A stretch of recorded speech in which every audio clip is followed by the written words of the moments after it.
RPSC द्वारा 2021 में करीब 900 पदों पर एसआई भर्ती हुई थी।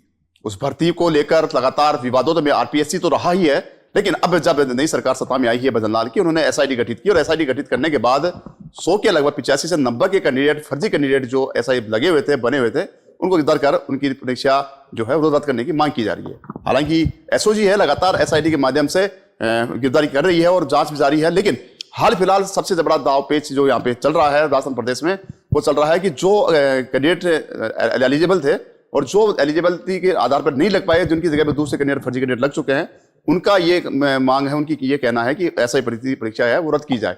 लेकिन वहीं पर जो सरकार है उसके अभी तक पसीने छूट रहे हैं एसआई भर्ती रद्द करने के लिए। मेरे साथ हाईकोर्ट के एडवोकेट्स मिस्टर आनंद शर्मा मौजूद हैं, हम उनसे बात कर लेते हैं कि क्या पूरा दावपेच है, कहां तक ये भर्ती रद्द होनी है, होगी तो किस आधार पे होगी, नहीं होगी तो क्यों नहीं होगी। आनंद जी, सबसे बड़ा सवाल यहाँ पे 2021 में 900 पदों के लगभग भर्ती हुई थी एसआई। अब हाल फिलहाल जो एसआईटी और एसओजी मिलकर जो काम कर रही है, उसके आधार पर जो मांग की जा रही है प्रदेश में, वो उठ रही है कि एसआई भर्ती परीक्षा रद्द की जाए। क्या रद्द हो सकती है परीक्षा? नमस्कार।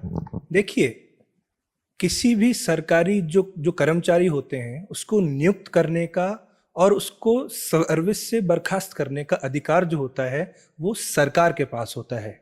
ये clear cut article 309 constitution of India में लिखा हुआ है। तो जो संस्था नियुक्त कर सकती है वो संस्था उसे बर्खास्त भी कर सकती है।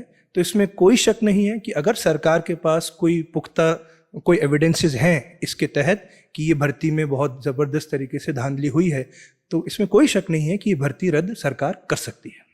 क्या प्रोसेस होगा अगर भर्ती सरकार जो है रद्द करना चाहे भर्ती, तो क्या प्रोसेस है पूरा?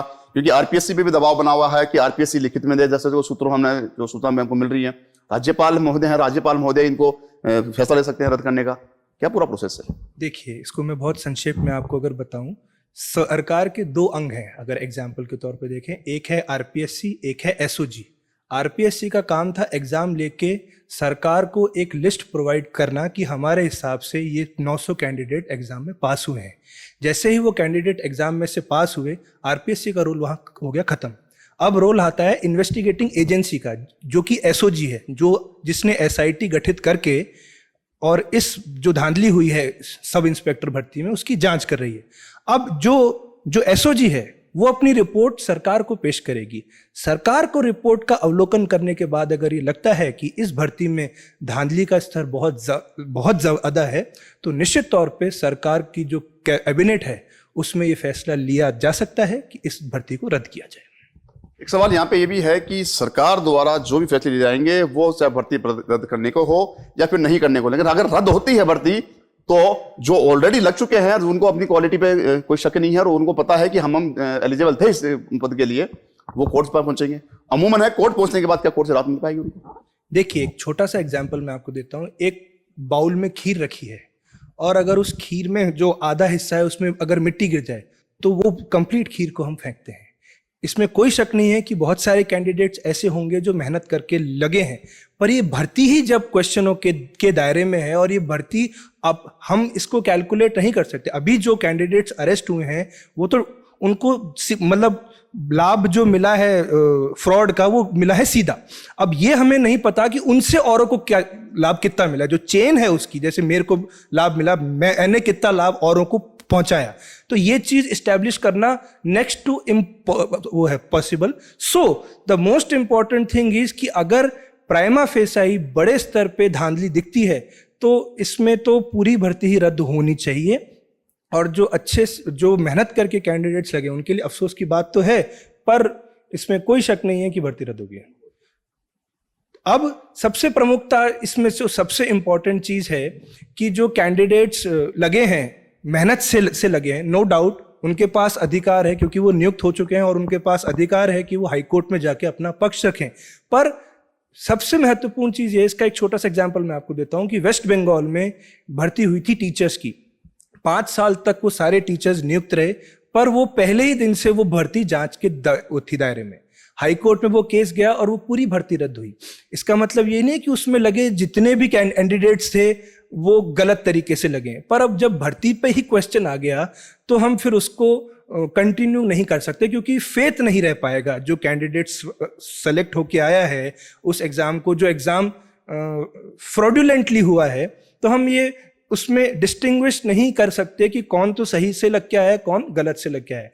इसीलिए अगर ये साबित हो रहा है कि वो पूरा ही एग्जाम फर्जी है, तो इस भर्ती को रद्द होना चाहिए। एक सवाल ये भी कि आरपीएससी लगातार शक के घेरे में है और लगातार विवादों में रही है। हाल फिलहाल आरपीएससी चेयरमैन के भी सवाल उठाए गए हैं, कई भर्तियां ऐसी हैं एसआई के अलावा भी, लेकिन हाल फिलहाल एसआई की बात हो रही है, एसआई भर्ती परीक्षा की, तो क्या मानते हैं कि आरपीएससी को खेला कर सकता है? बिल्कुल सर, ये जो मेजर रोल भ्रष्टाचार का और फ्रॉड का जो हुआ है, ये आरपीएससी की ही तरफ से हुआ है। और इसका सबसे प्रमुख रीजन ये है कि आरपीएससी को एक राजनीतिक अड्डा सरकार ने बना रखा है। राज्य की जितनी भी पब्लिक सर्विस एजेंसीज हैं, कॉन्स्टिट्यूशनल एजेंसीज हैं, जिन पे नियुक्ति बहुत सोच समझ की और बिल्कुल नियमों के साथ होनी चाहिए, पर यहाँ नियुक्तियां उन लोगों की हो रही हैं जो राजनीतिक लोग हैं उनके साथ जिनका जुड़ाव है, जो कि नहीं होना चाहिए। अगर राजनीतिक लोगों के साथ जुड़ाव के लोग अगर सर्विस कमीशंस में नियुक्त होंगे, तो ये निश्चित है कि राजनीतिक पार्टियां और जो दलाल हैं वो उन लोगों का फायदा उठा के जो पब्लिक रिक्रूटमेंट से उसमें धांधली करने की कोशिश करेंगे। आप देखिए यूपीएससी है, आज तक कोई भी उसके ऊपर दाग नहीं लगा। क्यों नहीं लगा? उसका रीजन ये है कि वहां पे जो नियुक्तियां होती हैं वो बहुत स्ट्रिक्ट प्रोसीजर से होती हैं। जो लोग वहां नियुक्त होते हैं, उनका जो सरकार जो उनका अपॉइंटमेंट करती है, वो उनका पूरा बैकग्राउंड चेक करके करती है। इसीलिए आरपीएससी जैसी संस्था, जो एक संवैधानिक संस्था है, जिसपे कैंडिडेट्स जो 2-2 साल 5-5 साल मेहनत कर रहा है, गांव से छोड़ के शहर में आके रह रहा है, वो उस पर विश्वास करता है कि मैं जो पेपर लिख रहा हूं वो अच्छे से चेक होगा, ईमानदारी से चेक होगा। और वो जब चेक नहीं हो पाता है तो आप सोचिए उस कैंडिडेट पे क्या बीतती होगी। इसीलिए आरपीएससी की जो नियुक्तियां हैं उसको और स्ट्रिक्ट करके उसको राजनीति से बिल्कुल दूर रखना चाहिए। वकील साहब, 85 से 90 कैंडिडेट जो हैं फर्जी तरीके से जो एसआई बने थे, उनको एसओजी ने गिरफ्तार कर लिया है। हाल फिलहाल पिछले दिन ही उनको पेश किया गया एसओजी की कोर्ट में। वहां पे कोर्ट ने उनको जमानत दे दी। उनका आरोप था कि हमारे पास फर्जी साइन करवाए गए ब्लैंक पेपर पे एसओजी द्वारा जबरन। सर, वो जमानत हाई कोर्ट ने रद्द भी कर दी है। रिसेंटली ही पिछले वर्किंग डे पे वो जमानत रद्द हो चुकी है और बिल्कुल जमानतें रद्द होनी चाहिए। ईमानदार कैंडिडेट को, ईमानदार जो विद्यार्थी है जो परीक्षा में मेहनत कर रहा है, अपना खून पसीने की कमाई अपने माँ बाप की खर्च कर रहा है, उसको संस्थान जो जितने भी संस्था हैं उन पे विश्वास होना चाहिए कि कोई भी इजीली नहीं छूट पाएगा। और रही बात इन्वेस्टिगेटिंग जो एजेंसीज हैं, बिल्कुल वो स्ट्रिक्ट मेजर्स अपनाते हैं। ये कोर्ट्स भी जानते हैं, ये इन्वेस्टिगेटिंग एजेंसीज भी जानती हैं। और जो आरोपी होता है, वो चाहे मैं हूं, चाहे आप हो, चाहे कोई भी हो, वो आरोप लगाता ही है कि मेरे को परेशान किया जा रहा है। ये तय करना न्यायालय, माननीय न्यायालय का काम है और माननीय न्यायालय उसको बहुत उचित ढंग से कर भी रहे हैं। तो ये थे हमारे साथ हाईकोर्ट के वकील मिस्टर आनंद शर्मा, जिन्होंने साफ कर दिया कि एसआई की भर्ती जो एग्जाम 2021 में हुआ था वो रद्द हो सकती है। प्रोसेस भी उन्होंने बता दिया है कि कैबिनेट की बैठक है, उसे सर्वसम्मति से फैसला लिया जा सकता है, जिसका अनुमोदन आरपीएससी को भेजा जाकर अनुमोदित राज्यपाल को फैसला ले सकता है। अब ऐसे में देखने वाली बात होगी सरकार कहां तक इस जो भर्ती है परीक्षा विवादों में है उसको रद्द करती है। सहयोगी कैमरा पर्सन रमाकांत व्यास के साथ संदीप अग्रवाल, द नगरी मीडिया, जयपुर।